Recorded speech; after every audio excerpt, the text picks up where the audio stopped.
Hello everyone, this is John. I warmly welcome you all to John's English Academy. ఈ రోజు సెషన్లో మనం 2026 తెలంగాణ టెట్లో వచ్చినటువంటి అన్ని సెషన్స్కి సంబంధించినటువంటి మెథడాలజీ క్వశ్చన్స్ని ట్యాకిల్ చేద్దాం. ఈ సెషన్లో ప్రతి క్వశ్చన్ దగ్గర కేవలం ఆన్సరే కాదు, ఆ ఆన్సర్కి సంబంధించినటువంటి అడిషనల్ ఇన్ఫర్మేషన్, మిగతా ఆప్షన్స్లో మనకు ఎలాంటి ఇన్ఫర్మేషన్ ఉంది, ఏ బిట్స్ ఇంపార్టెంటో అవి కూడా నోట్ డౌన్ చేద్దాం. సో దట్ రాయబోతున్నటువంటి ఎగ్జామినేషన్స్లో ఆ ఎక్స్ట్రా లేదా అడిషనల్ ఇన్ఫర్మేషన్ మనకు ఉపయోగపడుతుంది. However, let's start the session now. 2026 Telangana టెట్లో వచ్చినటువంటి అన్ని మెథడాలజీ క్వశ్చన్స్ని చూస్తున్నాం. అందులో మొదటి క్వశ్చన్ చూద్దాం. Identify the correct statement about the role of the mother tongue in learning English. ఇంగ్లీష్ని టీచ్ చేయడం కోసం 4 మెథడ్స్ ఉన్నాయనేటటువంటి విషయాన్ని మనం ఆల్రెడీ నేర్చుకుని ఉన్నాం మన యాప్ ద్వారా. ఒకటోది గ్రామర్ ట్రాన్స్లేషన్ మెథడ్, రెండవది డైరెక్ట్ మెథడ్, మూడవది బైలింగ్వల్ మెథడ్, నాలుగవది రీడింగ్ మెథడ్. ఒకటోది గ్రామర్ ట్రాన్స్లేషన్ మెథడ్, రెండవది డైరెక్ట్ మెథడ్, మూడవది బైలింగ్వల్ మెథడ్, నాలుగవది రీడింగ్ మెథడ్. దీంట్లో మదర్ టంగ్ యొక్క ఇంపార్టెన్స్ లేదా మదర్ టంగ్ యొక్క రోల్ ఏంటో చూద్దాం. ఫస్ట్ గ్రామర్ ట్రాన్స్లేషన్ మెథడ్లో మదర్ టంగ్ని మనం వాడొచ్చు. In fact more than English mother టంగే వాడతాం. Excessive use of mother tongue ఉంటుంది. డైరెక్ట్ మెథడ్లో mother tongue is completely banished. We cannot use mother tongue in direct method, పేరులోనే డైరెక్ట్ ఉంది కాబట్టి. బైలింగ్వల్ మెథడ్లో రిస్ట్రిక్టెడ్గా వాడాలి లేదా జుడిషియస్గా వాడాలి. జుడిషియస్గా అవసరం ఉన్న మేరకే వాడాలి. రీడింగ్ మెథడ్లో కూడా డాక్టర్ వెస్ట్ ఏమన్నాడంటే judicious use of mother tongue వాడమని చెప్పాడు. ఉన్న 4 మెథడ్స్లో 3 methods judicious use of mother టంగ్ని ప్రాంప్ట్ చేస్తున్నాయి, సపోర్ట్ చేస్తున్నాయి అనే విషయాన్ని గమనిద్దాం. రిస్ట్రిక్టెడ్గా మదర్ టంగ్ వాడాలి, ఎందుకంటే the essence of learning English అనేది పోద్ది కాబట్టి. మీరు ఎక్కువ ఫోకస్ మదర్ టంగ్ మీద చేస్తే ఆ అబ్బాయి ఇంట్లో అదే భాష వింటున్నాడు, స్కూల్కి వచ్చి కూడా అదే వింటున్నాడు, అలాంటప్పుడు సెకండ్ లాంగ్వేజ్ని నేర్చుకోలేడు. కాబట్టి మదర్ టంగ్ని రిస్ట్రిక్టెడ్గా వాడాలి. సో లెర్నింగ్ ఆఫ్ ఇంగ్లీష్లో మనం ముఖ్యంగా గమనించాల్సింది ఏంటంటే మదర్ టంగ్ అనేది రిస్ట్రిక్టెడ్గా ఉండాలి. సరే, using mother tongue leads to unnecessary interference in learning English. Mother టంగ్ని వాడితే అన్నెసెసరీ ఇంటర్ఫియరెన్స్ జరుగుతుంది అనేది పూర్తి స్థాయిలో వాస్తవం కాదండి. దాన్ని ఎంత వాడాలో అంతే వాడితే విద్యార్థి బెటర్ అండర్స్టాండింగ్ వైపు వెళ్తాడు, కాబట్టి ఇది కాదు. Next, the use of mother tongue by the teacher is must for learning English. Mother టంగ్ని ఖచ్చితంగా వాడితేనే ఇంగ్లీషు వస్తుంది అట. ఇది కూడా కరెక్ట్ కాదు. మదర్ టంగ్ని వాడకుండా కూడా మనం ఇంగ్లీష్ని నేర్పించవచ్చు అని చెప్పిన మెథడ్ ఏంటి? Direct method. సో ఇది కూడా కరెక్ట్ కాదు. The judicious use of mother tongue in the class room facilitates English learning. ఇక్కడ మరి ఇదంతా ఎందుకు డిస్కస్ చేసాం? దీన్ని జస్టిఫై చేయడం కోసం. సో మదర్ టంగ్ యొక్క యూసేజ్ ఎలా ఉండాలి? జుడిషియస్గా ఉండాలి. Learning English is possible only with the support of mother tongue. ఇది కంప్లీట్గా నిజం కాదండి. అంటే ఇంగ్లీష్ నేర్చుకోవాలంటే మదర్ టంగ్ పైనే పూర్తిగా డిపెండ్ అవుతే మదర్ టంగ్ మీద పర్ఫెక్షన్ వస్తుంది, కానీ ఇంగ్లీష్ మీద రాదు. సో ఇది కాదు. మన ఆన్సర్ సి అవుతుందండి. ఇది ఫస్ట్ క్వశ్చన్ యొక్క ఎక్స్ప్లెనేషన్. దీని తర్వాత మనం సెకండ్ క్వశ్చన్ చూద్దాం. ఇక్కడ ఏమేమి అడిషనల్ పాయింట్స్ చెప్పానో అవన్నీ నోట్ డౌన్ చేయండి.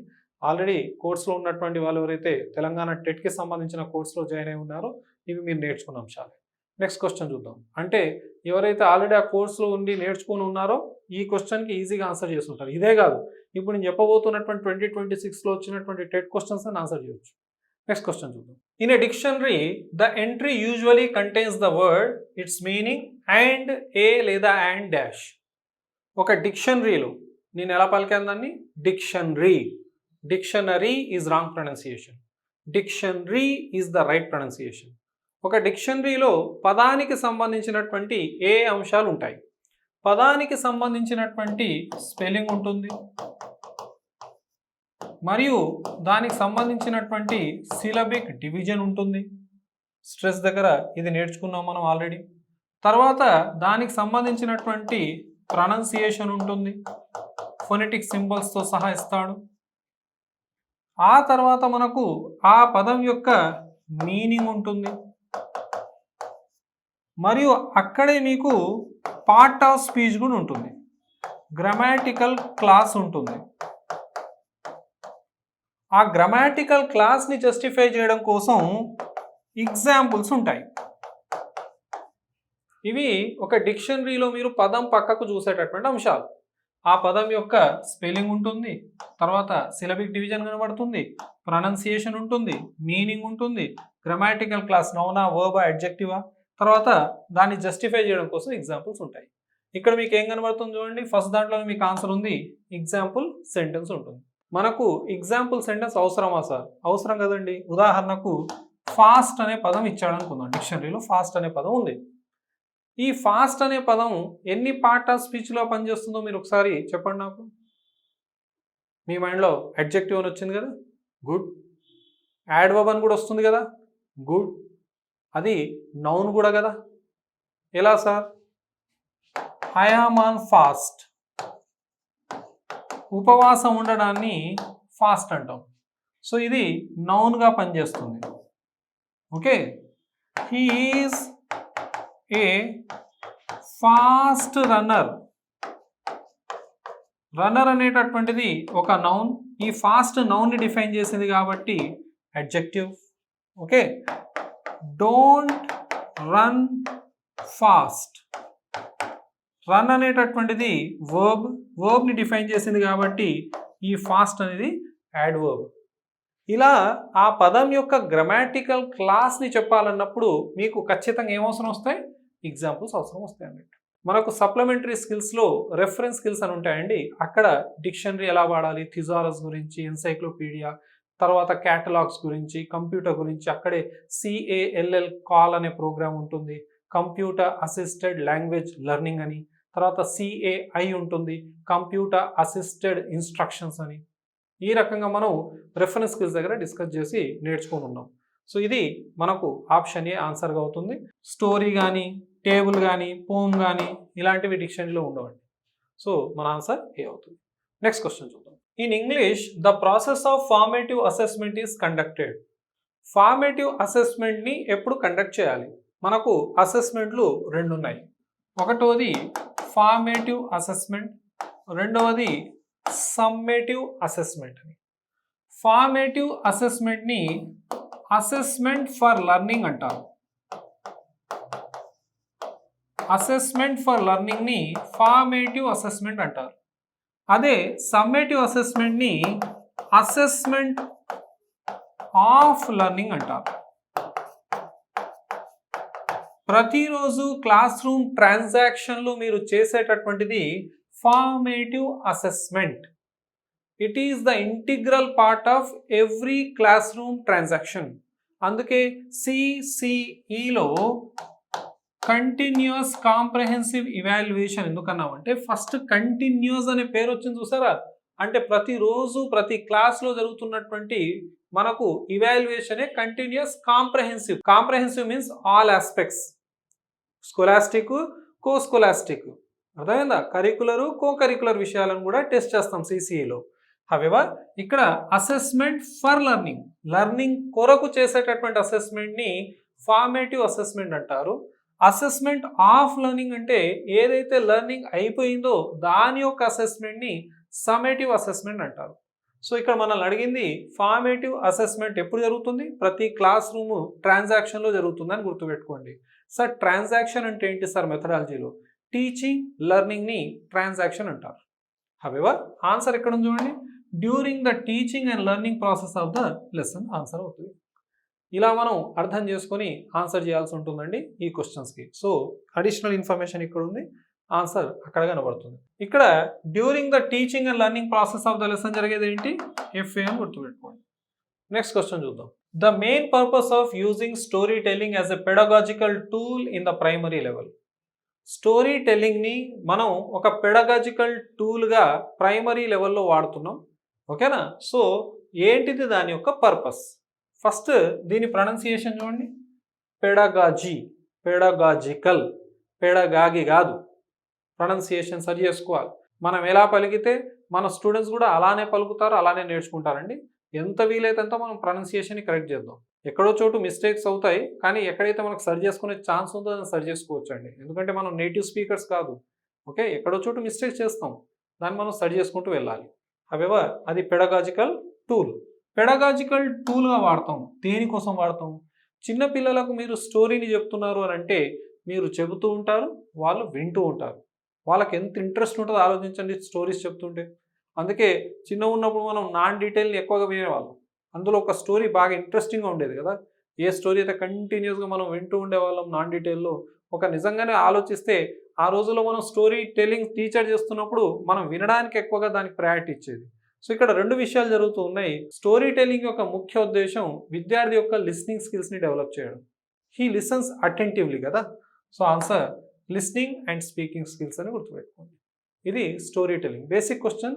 దీనికోసం పెద్దగా నిజంగానే చెప్పాలంటే ఈ క్లాస్ కూడా వినాల్సిన అవసరం లేదు. ఈ క్వశ్చన్ కోసం మీరు బేసిక్గా చూసి ఆన్సర్ చేయవచ్చు. Why do we use pedagogical tools? We use pedagogical tools for effective teaching. Effective కాదు, ఇఫెక్టివ్ టీచింగ్ కోసం మనం పెడగాజికల్ టూల్స్ని వాడతాం. ఇంకా దేనికి వాడతాం సార్? టు ఎంగేజ్ ద స్టూడెంట్స్ని ఎంగేజ్ చేయడం కోసం టీచింగ్ అండ్ లెర్నింగ్ ప్రాసెస్లో we can use pedagogical tools. Next question చూద్దాం. The prominent figure associated with the situational approach to English language teaching ELT is dash. మనకు సిచ్యువేషనల్ అప్రోచ్ని తీసుకొచ్చినటువంటి వ్యక్తి ఎవరు? A.S. హార్న్బీ. ఇక్కడ ఉన్నాడు, ఆల్బర్ట్ సిడ్నీ హార్న్బీ. ఆయన ఒక ఆర్టికల్ రాశాడు. ఆ ఆర్టికల్ పేరే ELT. 1950లో రాశాడు. ఆ రాసినటువంటి ఆర్టికల్లో ఫస్ట్ టైం సిచ్యువేషనల్ అప్రోచ్ అనేటటువంటి పదాన్ని ఆయన వాడడం జరిగింది. Situational approach came as reaction to structural approach. ఇది స్ట్రక్చరల్ అప్రోచ్కి ఒక రియాక్షన్గా వచ్చినటువంటి అప్రోచే సిచ్యువేషనల్ అప్రోచ్. ఇది ఒక మైనర్ అప్రోచ్. ఈ అప్రోచ్లో ముఖ్యంగా ఒక స్టూడెంట్ని వివిధ రకాల సిచ్యువేషన్స్లో ఎలా కమ్యూనికేట్ చేయాలో నేర్పించడమే ముఖ్య ఉద్దేశం. To negotiate in different situations. We use language to negotiate in different situations. Negotiate అంటే డిస్కస్. భాషను ఎందుకు వాడతామని చెప్పింది ఈ సిచ్యువేషనల్ అప్రోచ్ అంటే వివిధ రకాల సిచ్యువేషన్స్లో మనం నెగోషియేట్ చేయడం కోసం, మాట్లాడడం కోసం, డిస్కస్ చేయడం కోసం వచ్చిందని చెప్పడం జరిగింది A.S. హార్న్బీ. ఇంకేమైనా అడిషనల్ ఇన్ఫర్మేషన్ ఇక్కడ తీసుకోవచ్చు. ఈ సిచ్యువేషన్స్ అన్నీ కూడాను B.J. బ్రిడ్జ్ అనేటటువంటి వ్యక్తి రాసినటువంటి ద ఇంటెన్సివ్ కోర్స్ అనే పుస్తకం నుంచి తీసుకోబడ్డాయి. ఓకే, ఇంకా లోతుకు దిగొచ్చు స్కూల్ అసిస్టెంట్ ఇంగ్లీష్కి ప్రిపేర్ అయితే. హవెవర్ మనం జస్ట్ టెట్కి సంబంధించినటువంటి క్వశ్చన్స్ చూస్తున్నాం కాబట్టి ఇక్కడ B.J. బ్రిడ్జ్ రాసినటువంటి ద ఇంటెన్సివ్ కోర్స్ అనేటటువంటి పుస్తకం నుంచి సిచ్యువేషన్స్ తీసుకున్నారండి.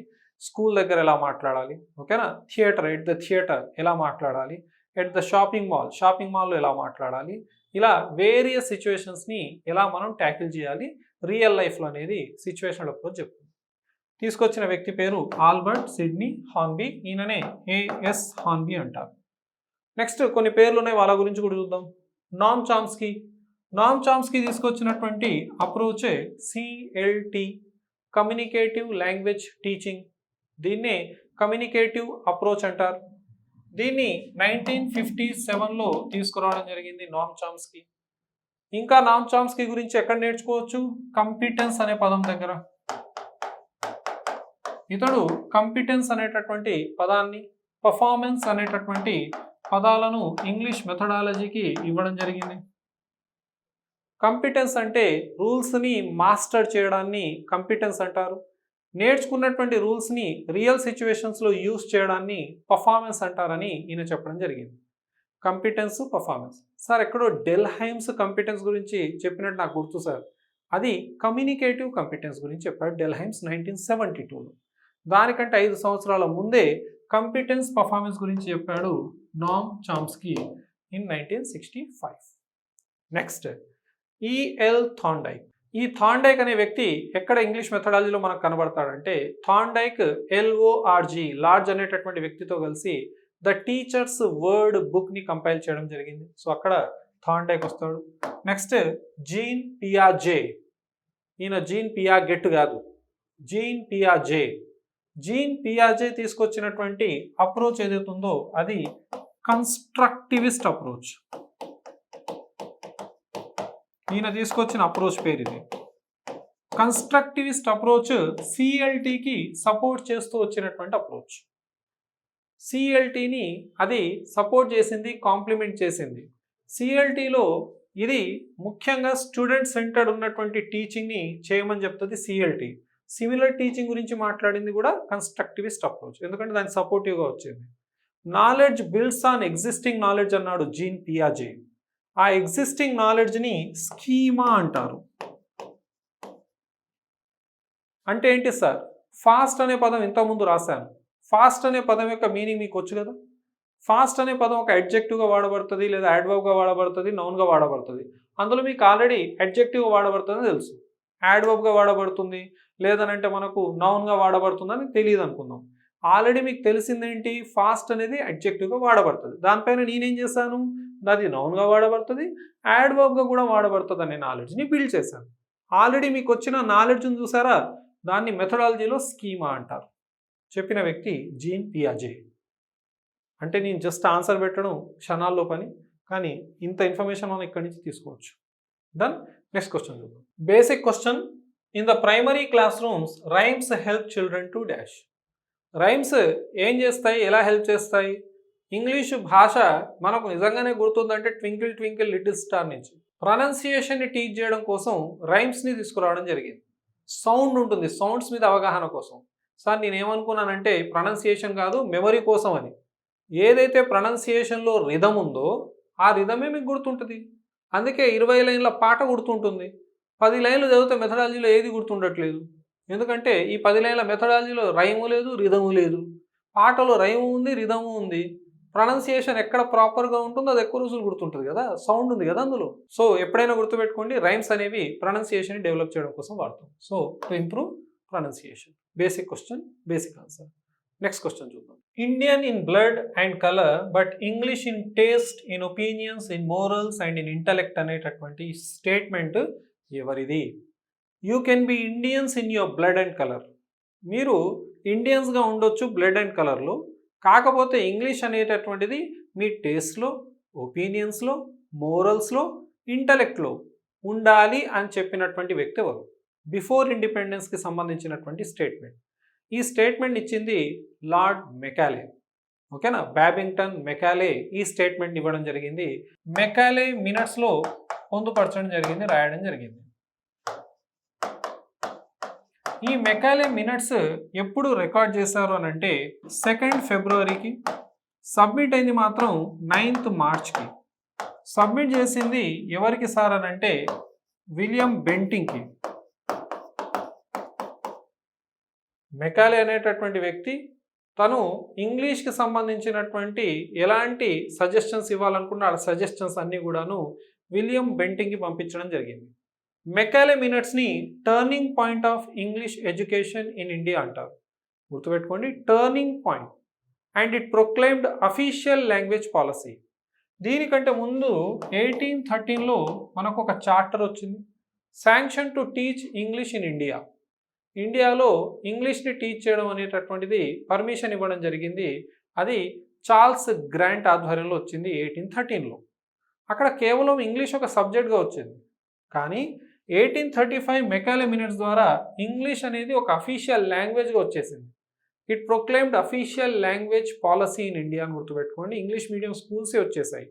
మెకాలే టర్మ్లోనే 1836లో మిషనరీ స్కూల్స్ కూడా వచ్చాయి. ఈయన టైంలోనే మిషనరీ స్కూల్స్ వచ్చాయి. ఆ రోజుల్లో ఎక్కువగా కాస్ట్లీ ఉండేది ఈ ఇంగ్లీష్ ఎడ్యుకేషన్. దాన్ని అఫోర్డబుల్ చేయడం కోసం మిషనరీ స్కూల్స్ని ఎస్టాబ్లిష్ చేయడం జరిగింది ఇండియాలో. ఈయన డౌన్వర్డ్ ఫిల్టరేషన్ థియోరీని కూడా తీసుకురావడం జరిగింది. ఇవన్నీ మనం ఆల్రెడీ యాప్లో డిస్కస్ చేసినటువంటి అంశాలేనండి. సో మెకాలే మినిట్స్ ఎప్పుడు రికార్డ్ అయ్యాయి? 1835లో. 1835 2 ఫిబ్రవరికి రికార్డ్ అయితే 9th మార్చ్కి అప్రూవల్ ఇవ్వడం జరిగింది విలియం బెంటింగ్. ఓకేనా? సో మన ఆన్సర్ ఇక్కడ ఎక్కడ ఉంది చూడండి, థామస్ బ్యాబింగ్టన్ మెకాలే ఈ స్టేట్మెంట్ ఇచ్చాడు. స్టేట్మెంట్ గుర్తుపెట్టుకోవాలి, ఈ అంశాలను కూడా గుర్తుపెట్టుకోవాలి. Next Michael Sadler. Michael Sadler Calcutta university కమిషన్కి సంబంధించినటువంటి వ్యక్తి. అది 1917లో వచ్చిందండి, కలకత్తా యూనివర్సిటీ కమిషన్. తర్వాత ఫిలిప్ హార్టగ్, ఈయన గురించి ఎక్కువ మనం డిస్కస్ చేయడానికి ఏం లేదు, he's a chemist, so take it easy. తర్వాత W W Hunter, William Wilson Hunter. William Wilson Hunter, అంటే మీకు హంటర్స్ కమిషన్ గుర్తుంది కదా 1882. ఎందుకు హంటర్స్ కమిషన్ వేయడం జరిగింది? To review Wood's dispatch. Wood's డిస్పాచ్ని రివ్యూ చేయడం కోసం. వుడ్స్ డిస్పాచ్ ఎప్పుడు వచ్చింది? 1854లో. 1835 అనేది టర్నింగ్ పాయింట్ ఇంగ్లీష్ ఎడ్యుకేషన్కి. అదే వుడ్స్ డిస్పాచ్ని మ్యాగ్నా కార్టా అంటారు, మహా చట్టంగా మారింది. ఈయన హయాంలోని 1857లో 3 యూనివర్సిటీస్ కూడా ఎస్టాబ్లిష్ చేయడం జరిగింది. ఈ వుడ్ టెన్యూర్లోనే 1857లో 3 యూనివర్సిటీస్ ఎస్టాబ్లిష్ అయ్యాయండి. బాంబేలో, కలకత్తాలో, మద్రాసులో. అది కూడా ఒక ఇంపార్టెంట్ క్వశ్చన్. ఎక్కడెక్కడ?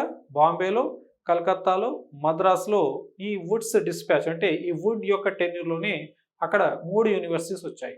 ప్రతి డిస్ట్రిక్ట్కి ఒక స్కూల్ ఉండాలని కూడా వుడ్స్ డిస్పాచ్ సజెస్ట్ చేసింది. తర్వాత గ్రాంట్ ఇన్ ఎయిడ్ గురించి కూడా వుడ్స్ డిస్పాచ్ సజెషన్ ఇచ్చింది.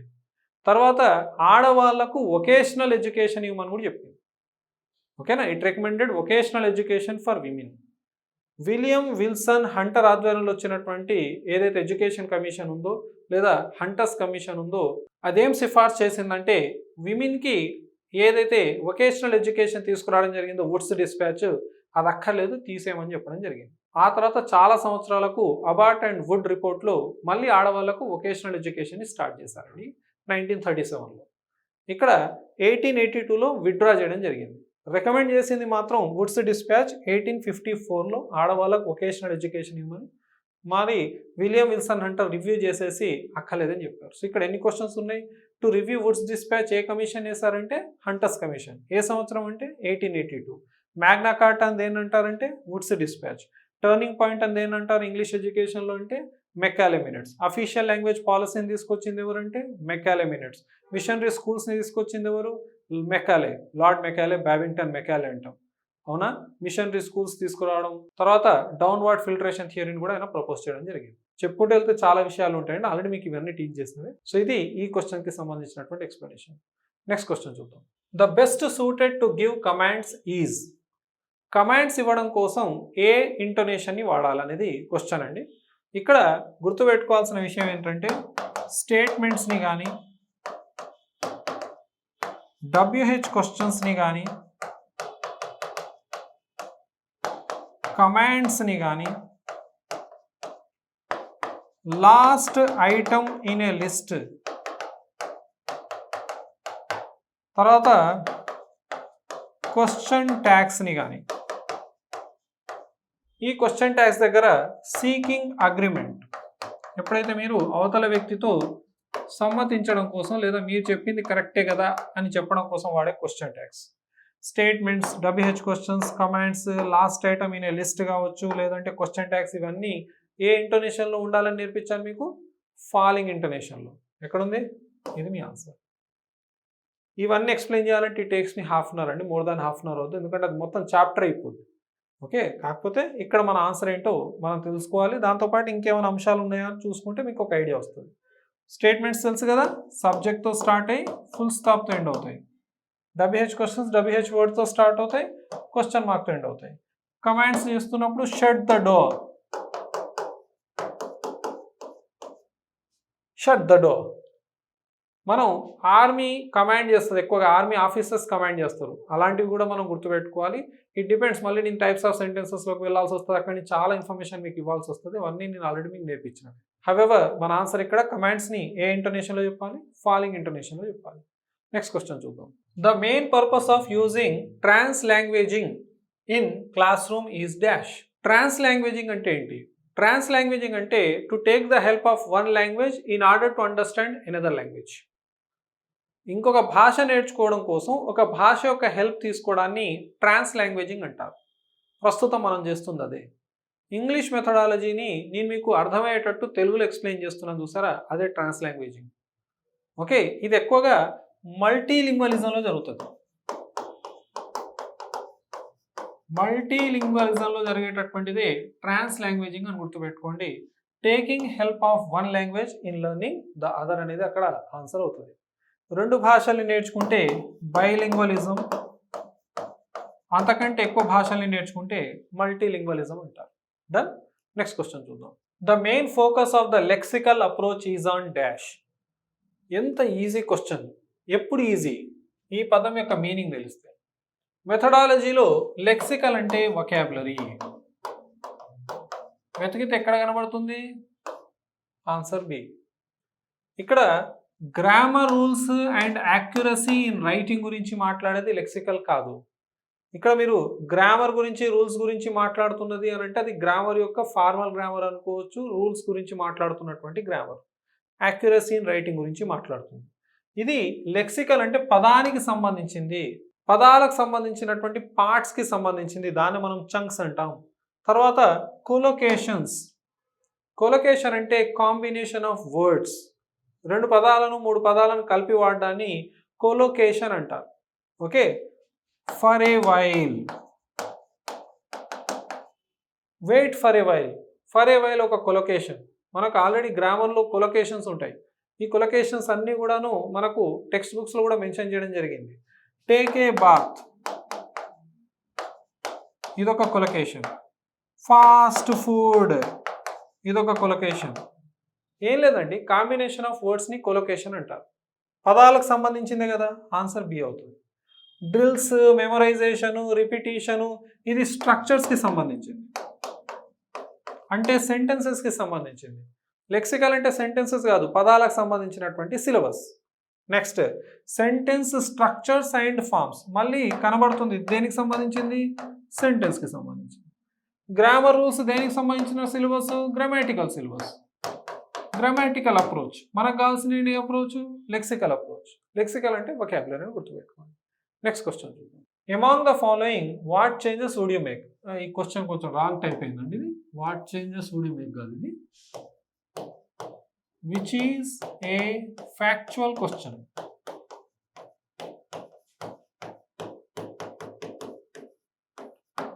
ఈ క్రింది వాళ్ళలో ఫ్యాక్చువల్ క్వశ్చన్ ఏది? కొంచెం టైపింగ్ మిస్టేక్ జరిగింది. ఎప్పుడైనా కాంప్రహెన్షన్ ప్యాసేజ్ని మీరు అబ్జర్వ్ చేస్తే 2 రకాల క్వశ్చన్స్ ఎక్కువ కనబడతాయి. ఒకటి ఫ్యాక్చువల్ క్వశ్చన్స్,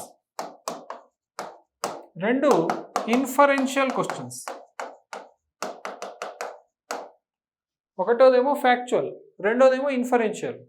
ఫ్యాక్చువల్ అంటే ఏంటి సార్?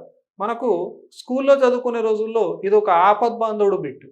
అంటే ఒక ప్యాసేజ్ ఇచ్చేసి కింద క్వశ్చన్స్ ఇస్తే మనం ఎంత హాయిగా వెతికి ఆ క్వశ్చన్కి సంబంధించిన లైను, పై లైను, ఆ లైను, నెక్స్ట్ లైన్ కలిపి రాసేసేది. ఉదాహరణకు ఎక్కడైనా లండన్ అని ఇస్తే లండన్ ఎక్కడుందో వెతికేది, లండన్ లండన్ అని వెతికి ఆ లండన్ సంబంధించిన వాక్యం ఎక్కడుందో వెతికి దాని ముందు వాక్యం, ఆ వాక్యం, నెక్స్ట్ వాక్యం రాసేసేది. క్వశ్చన్లు ఏమడిగితే అక్కడ మనం ఈజీగా ఫైండ్ అవుట్ చేసి ఆన్సర్ చేసేది. ఎందుకు ఈ విషయం చెప్పాను? ఏదైనా ఫ్యాక్ట్స్ పైన బేస్ అయి ఉంటే దాన్ని ఫ్యాక్చువల్ క్వశ్చన్ అంటారు. దాని ఆన్సర్ మీకు ప్యాసేజ్లోనే ఉంటుంది. You find the answers of factual questions within the paragraph, within the comprehension passage. So facts పైన రాయబడ్డటువంటి, ఫ్యాక్ట్స్ పైన అడగబడ్డటువంటి క్వశ్చన్ని ఫ్యాక్చువల్ క్వశ్చన్ అంటారు. ఇన్ఫరెన్షియల్ క్వశ్చన్ అంటే రీజన్ చేయాలి, కొంచెం మీరు రీజనింగ్ చేయాలి, లాజిక్ పెట్టాలి.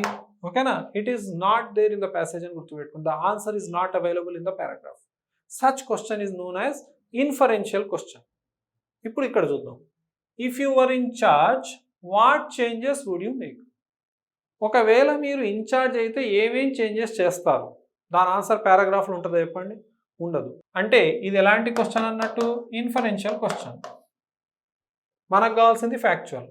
How do you feel about what you did? నువ్వు చేసిన దాని గురించి ఏమనుకుంటున్నావు అని అడిగాడు. దాని ఆన్సర్ మనకు ఎక్కడ కాంప్రహెన్షన్ ప్యాసేజ్లో ఉండదు.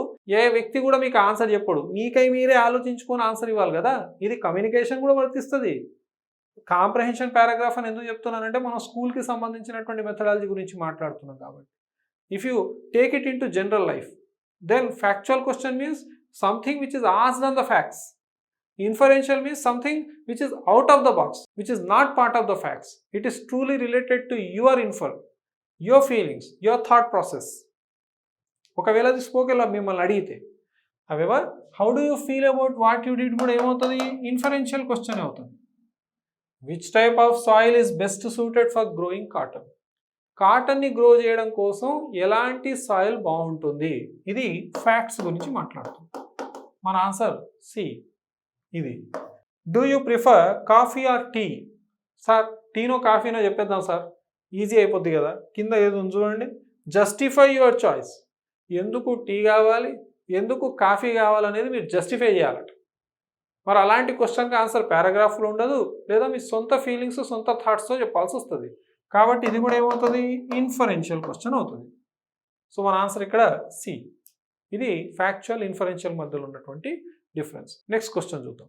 In a language class room vocabulary retention is best achieved by. Vocabulary యొక్క రిటెన్షన్ ఎలా అచీవ్ చేయబడుతుంది? వొకాబులరీ యొక్క రిటెన్షన్ తెలియాలి అని అంటే, ఒక పదాన్ని మీరు ఎక్కువ రోజులు గుర్తుపెట్టుకోవాలి, మీ స్టూడెంట్స్ ఎక్కువ రోజులు గుర్తుపెట్టుకోవాలంటే you can bring some real objects. Such real objects are known as realia. Realia ద్వారా ఎక్కువ రిటెన్షన్ ఉంటుందండి, గుర్తుపెట్టుకోవాలి. రీలియా ద్వారా, అది రియలియా కాదు, రీలియా ద్వారా.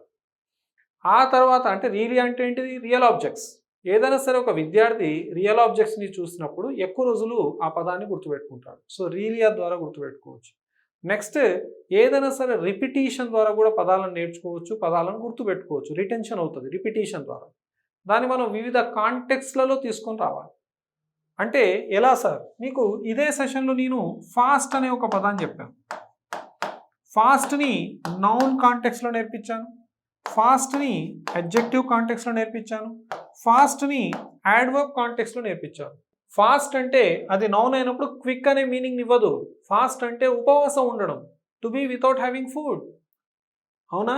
అంటే చూడండి కాంటెక్స్ట్ వచ్చేసరికి మీనింగ్ మారిపోయింది. He is fair, he is fair. He is fair అంటే చూడ్డానికి తెల్లగా ఉంటే కూడా ఫేరే. ఒకవేళ ఇంపార్షియల్గా ఉంటే కూడా ఫేరే. కాంటెక్స్ని బట్టే కదా గుర్తుండాలి. హీ ఈస్ ఫేర్ అంటే ఏ కాంటెక్స్లో వాడతారు. ఒక టీచర్ని మీరు హీ ఈస్ ఫేర్ అన్నారు. హీ ఈస్ ఫేర్ అంటే చూడ్డానికి తెల్లగుండని కాదు. ఒక టీచర్ని ఎప్పుడు ఫేర్ అంటాం, ఇంపార్షియల్గా ఉన్నప్పుడు, పార్షియాలిటీ చూపించకుంటే అప్పుడు ఫేర్ అంటాం కదా. అదేందా, హీ లుక్స్ ఫేర్, చూడ్డానికి తెల్లగా ఉన్నాడు చూడండి, కాంప్లెక్షన్ తెల్లగా ఉంది, హీ లుక్స్ ఫేర్.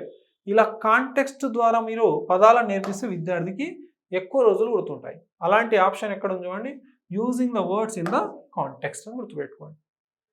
కొంచెం లిటిల్ బిట్ అప్లికేషన్ ఇక్కడ వాడాల్సి వస్తుంది ఈ ఆన్సర్ చేయాలంటే. మనం ఈజీనే, పెద్ద డిఫికల్ట్ క్వశ్చన్ కూడా కాదు. హవెవర్ ఈ సెషన్లో మనం ఒక 12 మెథడాలజీ క్వశ్చన్స్ని డిస్కస్ చేసాం. I would not say only 12, we have discussed 48 options. 12 క్వశ్చన్స్లో ఉన్న ప్రతి ఆప్షన్ని మనం డిస్కస్ చేస్తూ వచ్చాం. అంటే 48 విషయాలను ఇక్కడ నేర్చుకున్నాం. ఆ విషయాలను నోట్ డౌన్ చేయండి. రాబోతున్నటువంటి టెట్ కావచ్చు లేదా ఎస్జిటి కావచ్చు, మీరు అక్కడ ఎక్కువ స్కోర్ చేయడానికి ఛాన్స్ ఉంటుందండి. నెక్స్ట్ సెషన్లో మనం ఇంకొక 12 క్వశ్చన్స్ ఉన్నాయి, వాటిని డిస్కస్ చేద్దాం. హవెవర్ ఈ క్లాస్ మీకు నచ్చినట్లయితే లైక్ చేయండి. మీ ఫ్రెండ్స్ ఎవరైనా టెట్ డిఎస్సి కోసం ప్రిపేర్ అవుతున్నారో వాళ్ళకి తప్పకుండా షేర్ చేయండి. అదేవిధంగా నా ఛానల్ని సబ్స్క్రైబ్ చేసుకోవడం మర్చిపోకండి for further videos. Thank you very much. Have a nice day. See all of you.